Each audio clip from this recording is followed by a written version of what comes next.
Once we see and have a good understanding of who God is, and we have like a grasp on the holiness of God, then every little speck of sin and dirt will be revealed instantly, and we will see our sinfulness.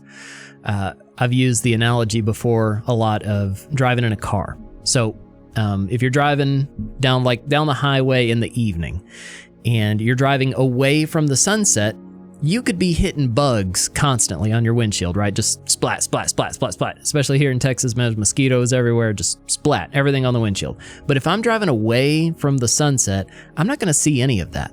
If I do a U-turn and I turn around and I start heading toward the light, every little speck on my windshield becomes immediately apparent. I see every bug, I see every piece of goo and whatever, and filth and slime and stuff all over my windshield.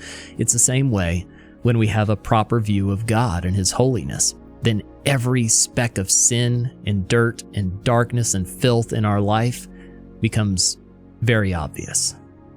But it's only when we're heading toward the light.